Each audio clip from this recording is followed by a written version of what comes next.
Let's think together here.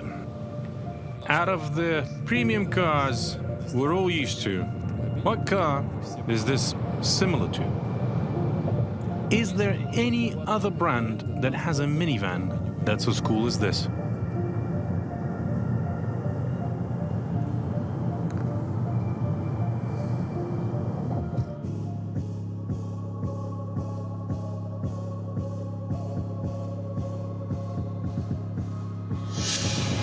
I get a strong feeling that this thing should open and there should be a machine or a laser gun or something along these fancy James Bond lines.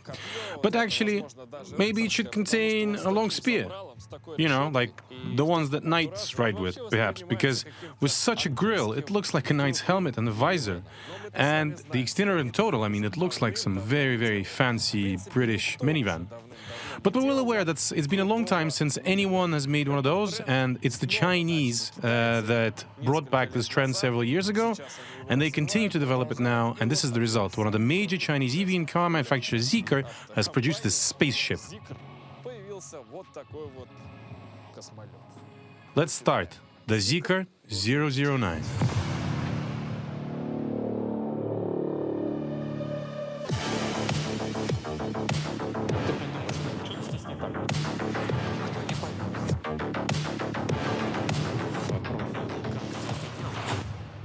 Well, I don't know what you'll expect from it given its looks. It doesn't look very sporty. When you look at it, you get the feeling that it has some pretensions to being comfortable instead, a Rolls-Royce of sorts.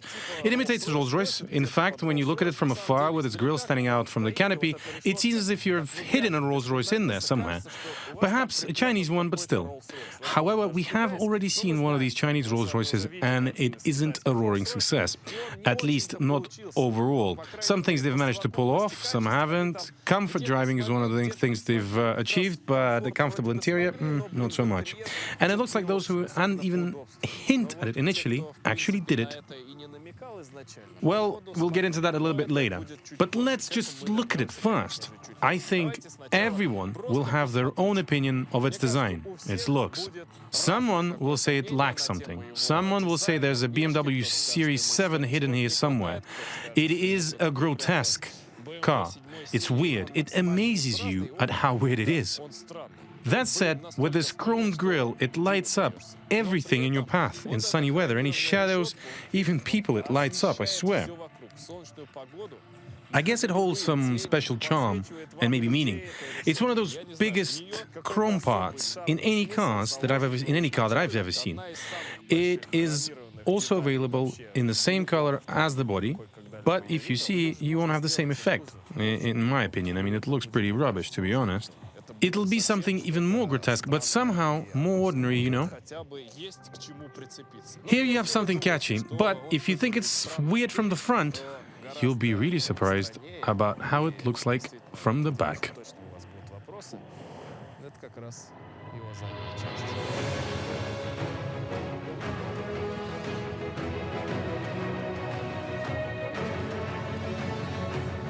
Well, it's ordinary.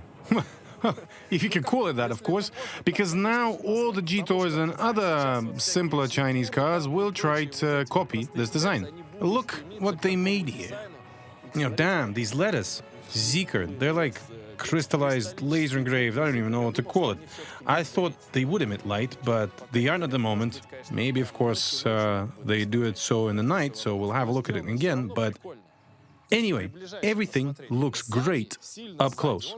From afar, though, it'll get lost because, well, you know, you won't immediately realize that this is the Zeekr 009. It looks very standard. But once you overtake it and you see the front, you're like, whoa, what's that? Wow, this is a crazy car.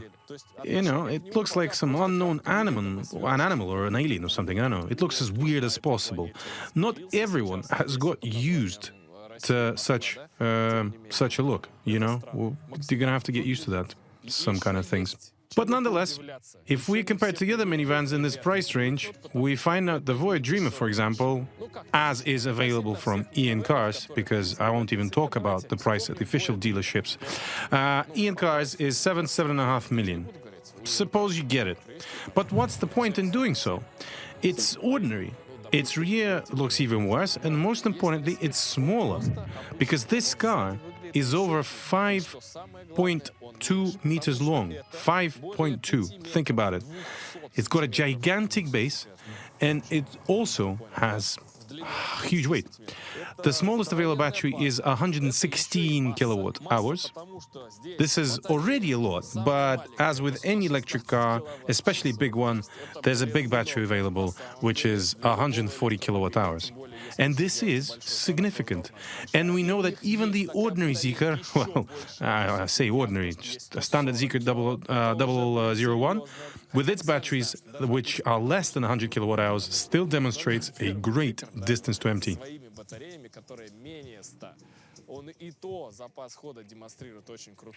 So, what does this car have, you ask?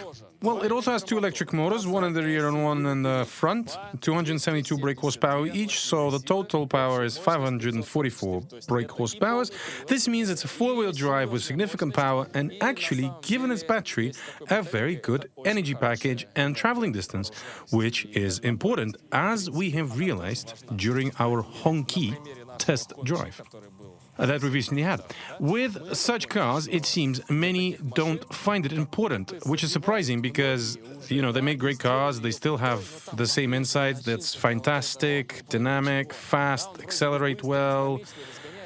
But where's the distance to empty? It's also important. You can't ditch this car in a field after a great 200-kilometer ride and jump on a helicopter that you've hailed.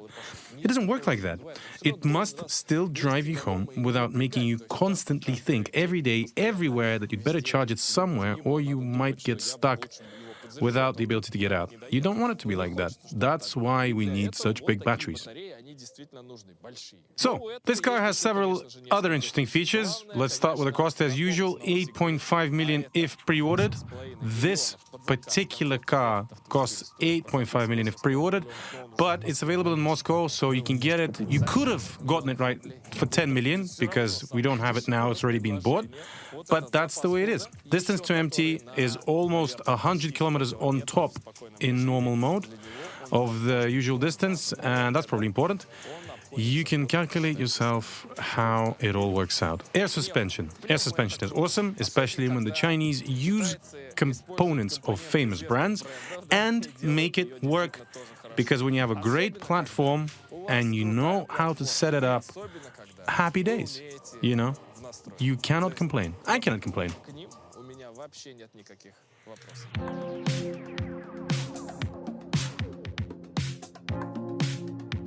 So the most important thing, the main thing that will amaze you is that the key aspect of this car works. This function can be switched off, the ghost mate can be switched off so nobody scares you with the sound, but how it drives. Oh my God. That's literally all you need to know. There are no doubts from the moment you start rolling that this is a great car. They've managed to set up the suspension, the chassis, the steering. It is incredibly comfortable. The rear suspension is more comfortable than the front, but one should expect that because the most people hear it right in the back. But even the driver will be happy, not because he'll feel a lot of things, but because everything is set up at a balance. Steering makes you think of premium cars. This is where it sends you. It's not the most informative, but it is well balanced and good. Loaded, even in light mode. And it is all fast. It's all very smooth. There are no pauses. There are pauses of some kind, but not as if you're driving an old automatic gearbox or some other issues with the car. They've engineered these pauses so you feel how the car moves. You fall in love with it from the first few meters of rolling. You simply realize they've pulled it off. Literally, they can do it so well. This is air suspension. It has several modes. 4 height modes. It allows you to play with it only in the maximum height or at the lowest height where it's most comfortable. When you change something here, it immediately changes the mode, so it's convenient. Obviously, if you select the sport mode, then you have an extremely fast response and the full power is revealed with both electric motors, giving you absolute kick in the butt because it damn pulls like a devil. It's incredible with all the power that becomes acceptable to you, available to you on both of the engines, literally draining your battery. But of course, that can be expected, you know, because you got 2 electric motors plowing through like a tractor. But it's very smart in generally in realizing its energy, because in standard modes it's driving only on the rear motor, and that is very, very nice.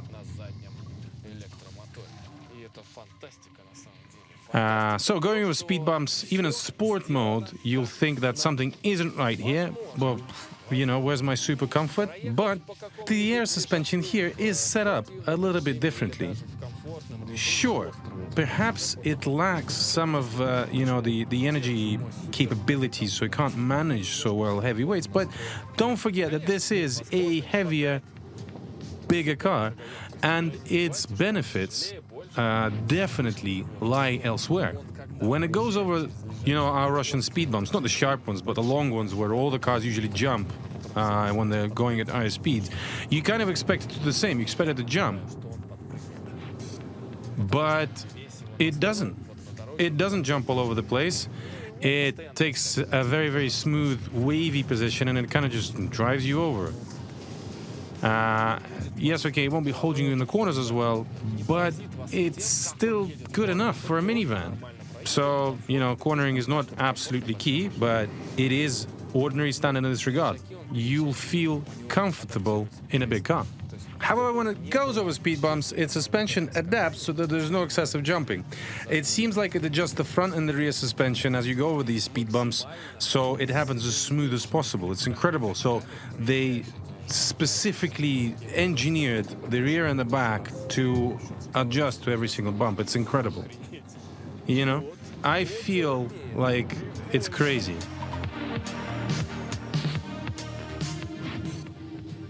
All right, so the car's relaxed itself. There's a small issue with its front suspension. I like the rear one much more. Maybe I just don't feel as much, but you definitely feel some trembles on hard bumps. You won't like the front suspension that much, but you get this feeling that it's not at ease. It's in comfort, but not at ease.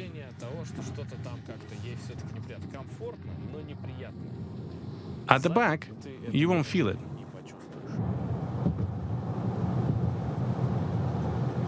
It's not bad. It's quite smooth. It seems to me that the front, these bumps have felt more, but at the back, it's perfect. I've started to find fault with the front suspension, but it's nothing. It's great. Yeah. Zero fucks given, as they say.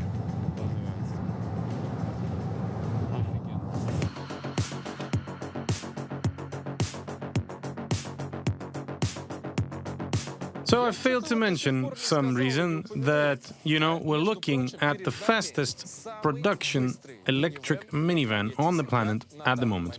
No other car can show the same seconds from 0 to 100 yet. Tesla hasn't come up with its minivan yet, and I'm pretty sure it could pull it off, I think.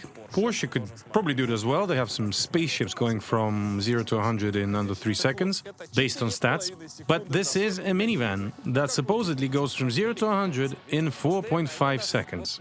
But have the Chinese really pulled it off? What do you think? Well, they repeatedly lied to us, because if you remember the BYD, you know, it was saying it was 4.3. In reality, it was a good 0.5 of a second slower. The same goes for the Voya. Okay, we'll charge it and we'll probably take another ride with a tank and see how it goes, but it's still going to be 4.5 seconds. But that's the Voya. It's a crossover, not this thing. It doesn't have so much space, and it's, well, obviously it's not as huge, but even though it can't be called as small either, but it is smaller and it is lighter.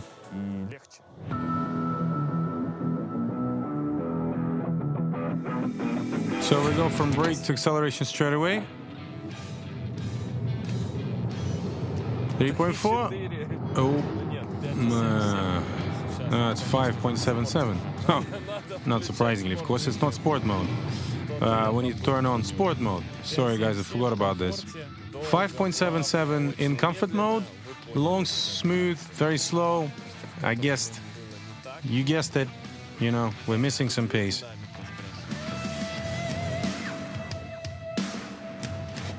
Brake to gas. There we go. Boom! 4.47. I was already slowing down by the time we hit the sign. 4.47. That is amazing. And it seemed to me we're going slightly uphill in this direction. So, you know, let's try it again. This is crazy. This is madness speed for a minivan. Spacecraft.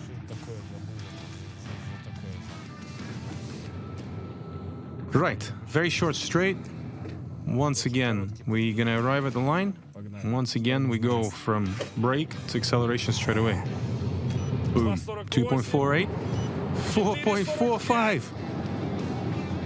4 seconds, 0.45. I told you it wouldn't make it, and I'm taking it back. Now you see how great they are.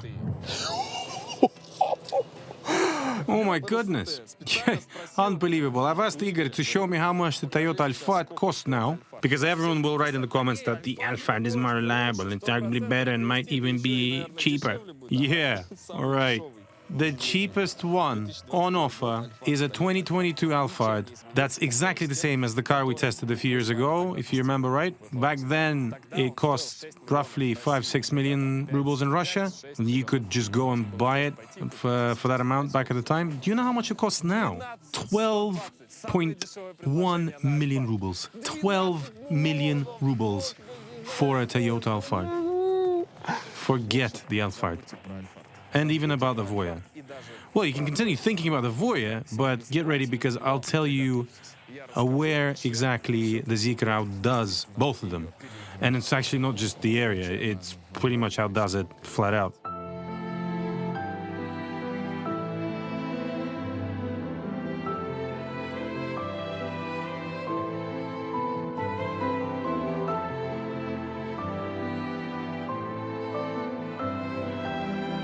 And here it is. This is the interior we have. The color scheme here is white and blue, the same as it used for the exterior. So if we open the blinds a little, we have touch screens everywhere here and sensors. It's nice. But the first thing that'll strike you is not even its design, not how everything is made, but the amount of space in this minivan. Because this really is a gigantic thing. There's lots of space above your head. There are even some, windows in these side pillars. Yes, okay, they are narrow, but they're still quite long and significant. Just look at its size. It's crazy. The glass area alone is quite big. The minivan itself is ginormous. You feel it in the space available in the way you're sitting. Even while sitting in the highest position, I'll still have lots of space between my head and the ceiling. I'll do it now, I'll show you just for the sake of it. But it constantly moves you somewhere, not allowing you to get comfortable. So the height adjustment range is huge and you have lots of free space. This car is for big people and for those who want to get this free space. No other car gives you this feeling, apart from perhaps the Volkswagen, but it's closer to a minibus. They're quite peculiar. All the other minivans, they're pretty standard. They don't have this.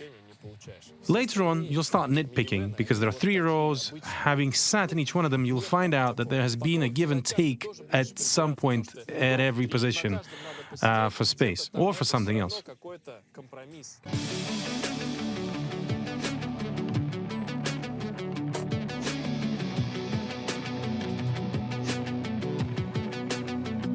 So the doors open like this with music. This is a musical car, and I immediately see that everything is all right here. Jeez, this is the space you get behind the driver. Well, there's no space behind me, but nonetheless, you can just still adjust and sit comfortably. But look at these seats. Forget about them for now, but these seats are not the best here. I'll tell you why a little bit later. There are footrests, cup holders, everything's fantastic, seats are powered, great. The buttons are not just buttons, It's like a control panel at a starship. And an awesome one at that. There are buttons on the side, on both of the sides. But this is nothing compared to this. Here you have a touchscreen to control the blinds and the windows, but you think this is just a clock. Nope, you're wrong. It's a climate, ventilation and airflow control, a censored one. And all these features can be adjusted. This is great. This is not just some gimmick that freezes up all the time. They've made an effort even with this little screen. And it looks fantastic, works, and it's easy to use. Even these squares on the ceiling look great. Here are these airflows that you can adjust, a touch screen to control the light, you know, small coat hook. And there are no small mirrors. You know, we're used to expensive cars having small mirrors to make up, whatever, but instead you have this screen, well, it takes its sweet-ass time before it opens and closes. Nonetheless, look at it. It takes its time, but here it is. Very interesting.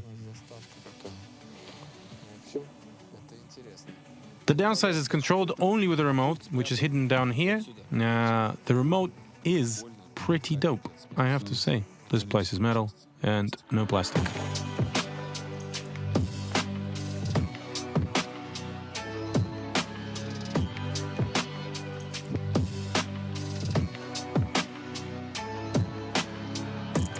Well, if you look at the upholstery, you might think it's too simple. When the backlights turn on, it looks fantastic, especially in the back now, if you have a look. Instead of all these Chinese tacky sparkling stuff that we've seen before, and you remember some of them had stars, the shitty plastic stars. I wish I didn't remember. You know, this is great. Look at the backlights here. It's no longer repulsive. It highlights the little bits. And look at the loudspeaker that sticks out. It's very nice. There is an issue with it though. It is squeaky if you press on it, which is annoying. This is one big problem that I have with this car, because nothing like this here can be found elsewhere. Why did they do this? I don't know. I'm perplexed. Especially given that this Yamaha system is really amazing in terms of sound. This demonstrates how much progress they've been making even in this 5+ million ruble price range compared to all the Chinese electric cars we've tested recently. The first car to surprise us was the Manjaro, as you remember, then the Voya, then the tank maybe not so much, but nonetheless. And here we probably have the best sound out of all those cars that we've tested recently. It can be compared to the great systems that we've had only in German and English cars before. This is where we've heard that kind of stuff. But this is great, because you have loudspeakers not only in the standard places like the doors and a subwoofer in the floor, but also in the headrests.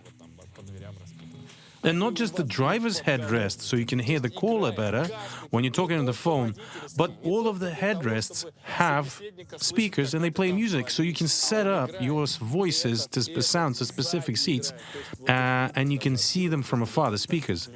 When you're up close, not as obvious, though, so this is a very, very nice and special feature. Let's go on nitpicking now. With it being a Chinese car, we simply have to find some flaw. Because, well, the Chinese, they gotta fail somewhere. And there we go, manual steering wheel adjustment. Really weird for a car of such category. I didn't get this at first, but then I thought about it and I did. This steering wheel is not for you. You've bought this car, but this steering wheel isn't for you. You won't be adjusting it. You'll be riding in the back where you'll be nice and comfortable, and the driver needs to fix this. So off they go. Saving money. The joystick is fine, everything works really well, there's enough pockets everywhere, the driving algorithms are quite nice, so there's no gearbox problems, which is good. There are no issues apart from the fact that it constantly adjusts the seat.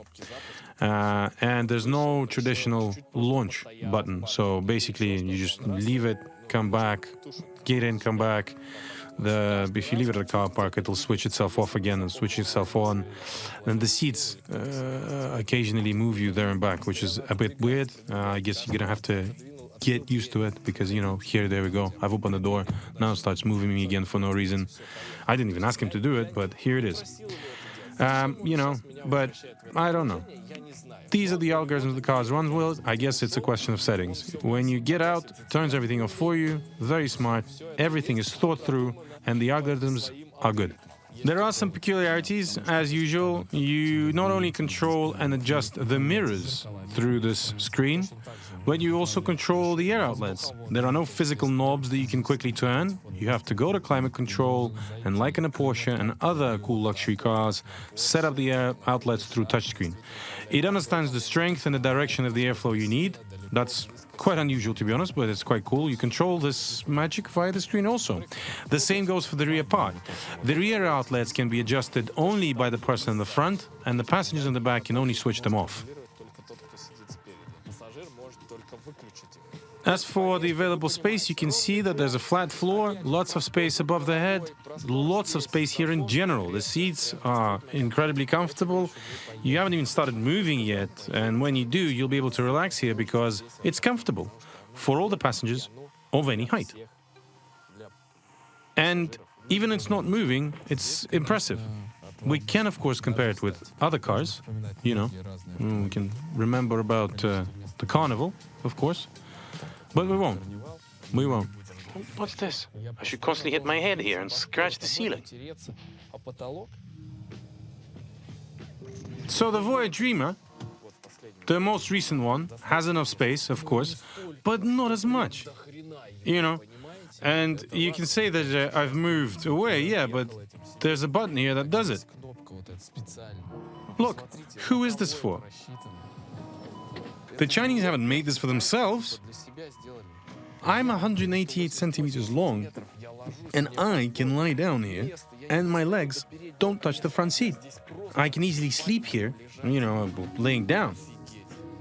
Finally, the Chinese have made a spacious car where they've taken into account the wishes and the height and the size of people of other races. Of course, that's going to start screaming because I haven't fastened my seatbelt, right?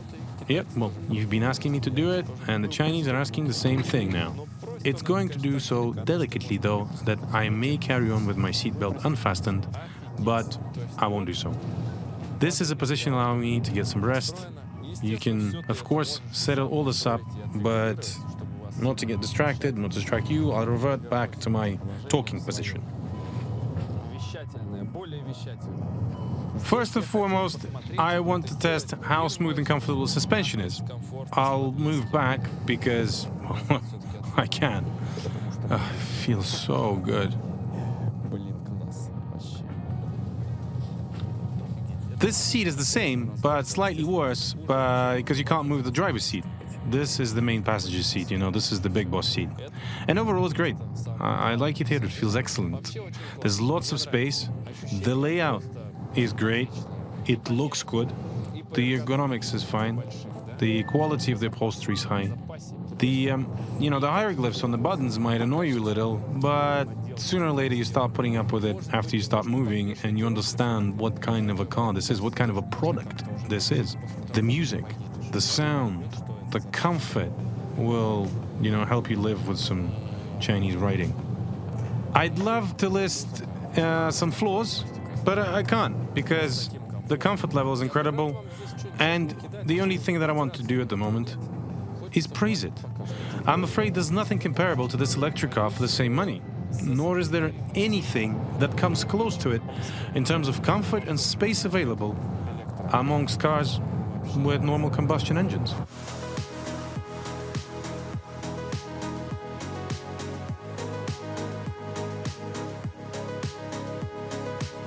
There are some problems with the materials used. Everything is great in the upper part, the colors match well. You can, of course, do some nitpicking here and there, but it's not a Mercedes, nor do they say it is. The door pockets are made of plastic. Why? I mean, isn't it strange?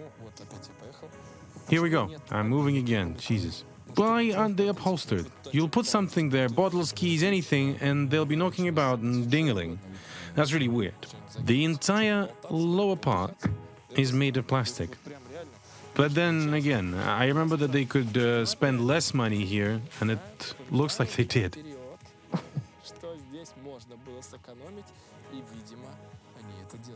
The gloves compartment is upholstered, for example. There's an enormous section. That's a little weird because you can't really put anything else here. You know, it'll fall out. There's no sides. There's nothing to hold on to. But there's nothing apart from the inscription saying Zeekr. Is it worth getting down there just to look at it? I thought there were some USB ports here, but no, not the case. USB ports, Type-C ports are all here in the armrest in the middle. And it's also upholstered, like the glove box, while the pockets aren't. Why the hell not? So in total, the pockets, the plastic in the lower part, the loudspeaker, annoying, you know, these levers, look at them, by the way. These are the simplest Geely levers. They pack the menu with showy off functions like the air outlet controls, and here they use the Geely levers. I'm switching the onboard computer with a button here. You know, not this fantastic steering wheel somewhere, but this simple button. Nothing fancy. But why? Why this button? At this price, you feel the premium quality in general. I mean, there's Alcantara everywhere, good quality leather. The front seats are a little bit short, as usual for me, but I got upset, but then I realized that they were not meant for me. They're meant for the driver. But I'll be sitting in the back, you know, so that's fine. So they've spent a little less money here, and of course, for the second row. But such dope seats are not in the second row here, because there are two more seats at the back that are clearly good. In order to get there, look, you know, there are buttons here, there's a handle, the driver has icons on the screen and on the ceiling. There are lots of ways to do the same thing. This is an approach, in my opinion, that is used by really good manufacturers who think about comfort. They haven't just put this somewhere that's not very reachable. There's no space between the seats here, so let's figure out how to get to the back. Because the two seats in the front takes up all the space. And they can't move to the side either. Right, so we get out, press this button, and see how much space you have to get to the back. The fact that it's high works in the car's favor, because in comparison with similar cars, you simply get in. And you look at it, I haven't even bent it over that much. How much space there is in the back also. Once again, you can fold and unfold the seat from here. Everything's powered. I'll lift the headrests because they aren't automatically adjustable, electronically, shall we say. They simply have this interesting shape, which is nice. And, you know, I want this to move forward, so I've got some space.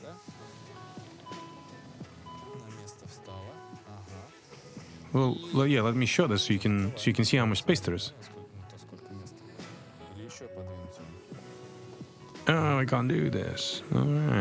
All right, so this is its default position. You can see that there's lots of leg room. You know, I'll move over to the left side. Well, there we go. I fit here without even moving the front seat, and you can still move it forward because there's plenty of space at the front. Your children will feel great here, although they'll want to sit at the second row. Any normal person that sees this car will undoubtedly want to sit in the front, well, in the second row.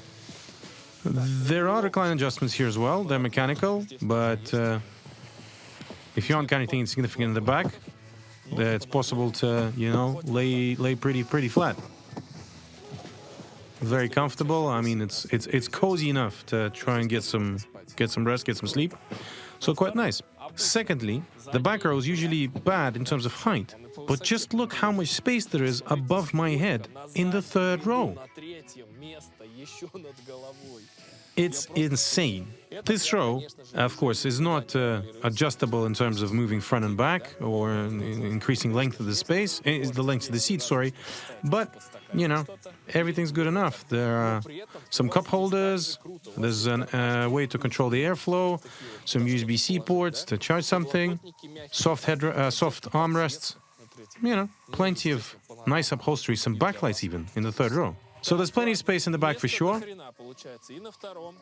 Let's go and check out the trunk.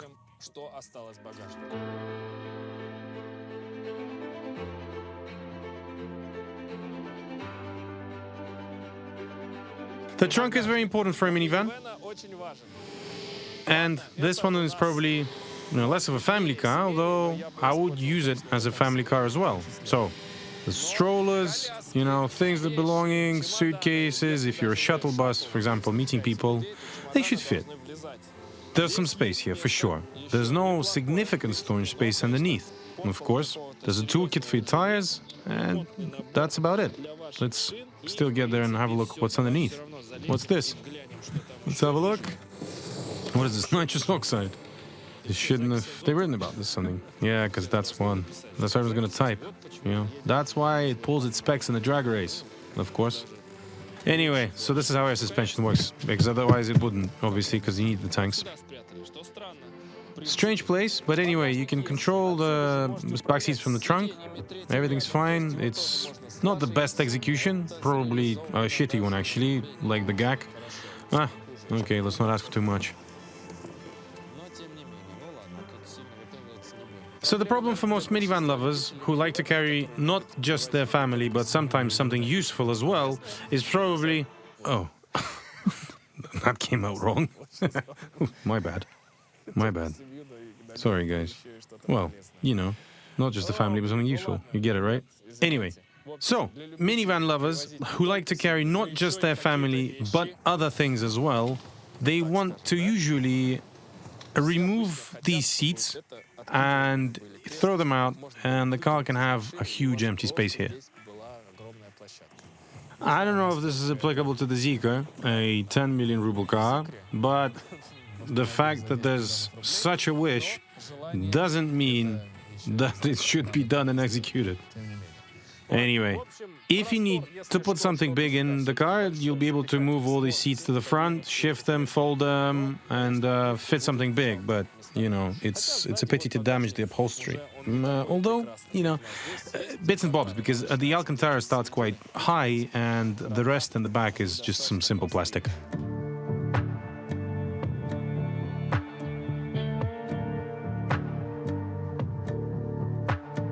So Toyota comes to mind. Many cars come to mind. Of course, some luxury variations, Maybach-like Mercedes models. If we take the recent cars, then definitely the Dreamer or the Dream, whichever name you prefer.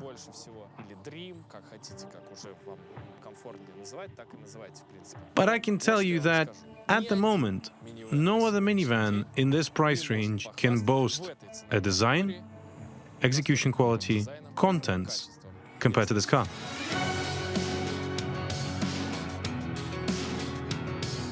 So let's talk about an important part for any electric vehicle, and that's obviously energy consumption, because energy consumption is something that bothers you all the time. And that's another of Zeekr's strength. First of all, when you fully charge it, it shows you 650 kilometers to empty. And that's surprising, because it's not the biggest battery available we have. 650 kilometer range. When we were leaving, it showed 93% of the battery, and roughly we had 620 kilometers distance to empty.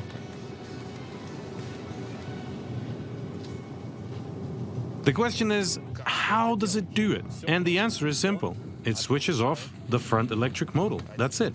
It has a special clutch in the front axle and the reducer, which switches off the front engine, and that's it. It just uses the rear engine to power the wheels. And it's very nice because it's not like save energy mode driving. You're driving at a constant soft speed, you're driving fine, you're not trying to save any energy, and it's just working very, very well. I can select maximum recovery, which is nice because you can't do this here, which is great. It even has a one-pedal driving mode, and this is a correct approach for electric vehicles, the proper one. So you can feel the recovery, and it's very significant. It even shows up, in terms of numbers and specifics. You can find it on the screen. It's very nice. And anyone who likes electric cars will definitely be fond of this feature. Since, the consumption with such a quick and nimble pace when you're not trying to save energy like mad, with maximum recovery, of course, and depending on whether traffic or not, is 24.5, 25 kilowatt hours per 100 kilometers. Yes, it will probably be high in the winter, but, you know, even at the usual space, you can definitely expect to get well over 450 kilometers of a range, and that is fantastic. You can be 100% sure to hit these numbers. This is its real consumption. This is not something that was showed initially on some paper, but couldn't be achieved. This is what you get in the end. And that's good, because if you are driving and trying to save the energy, you will get an even bigger distance to empty. You can actually get this giant, this behemoth, to consume the same amount of energy as a much less powerful, much smaller electric car. That's what I call efficiency. It's extremely efficient. It can recover energy, accelerate, save energy, and not consume a lot. It can do all of it, which is nice, it's great. This is what makes you come to the conclusion that they haven't just had a great approach to settings, but they've actually found balance for the car as a whole. And without soundproofing, that's just crazy because it's just so peaceful to drive. It's a great car in every single aspect, every single one.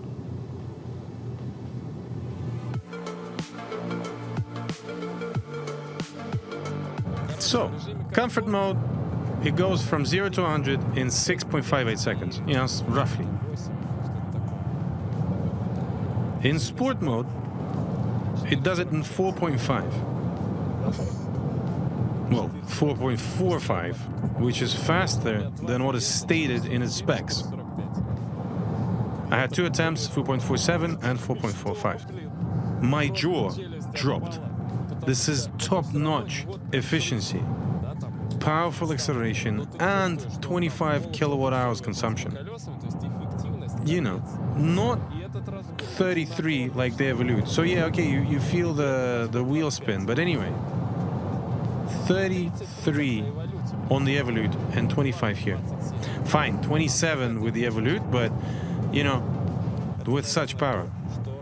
This is what will make everyone recognize and remember and finally fall in love with this Chinese brand, apart from, and spill it apart from other Chinese cars. Because if you put the Toyota logo on here, no one will believe it. I mean, you can't put it here, then it'll spoil it. You should put, I don't know, not Volvo, Audi. This one is close to Audi, maybe even exceeds it in some aspects, definitely in electric mobility, at least.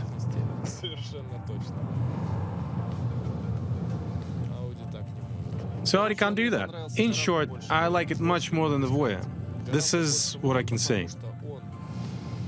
Much more than the Voya, because it's faster, it's more comfortable, it's bigger, it's cooler, its quality is generally much higher, and you can see that it's really well made with attention to details. Yes, it has quite some simple elements in its interior, like the lower half of the doors, but it is still a great modern design, and it's balanced. And when you compare the prices, the difference is roughly 1.5 to 2 million. Obviously, if you order from Ian Cars, it's a 1.5 to 2 million ruble difference between this and the Voya. And I think it's much better. So you get the value for your money because you get so many more advantages. And that's the difference. If you really feel that you need a minivan that you want to get joy from, this is undoubtedly it. It's fully electric, yes, okay, but there are no problems with the distance to empty already.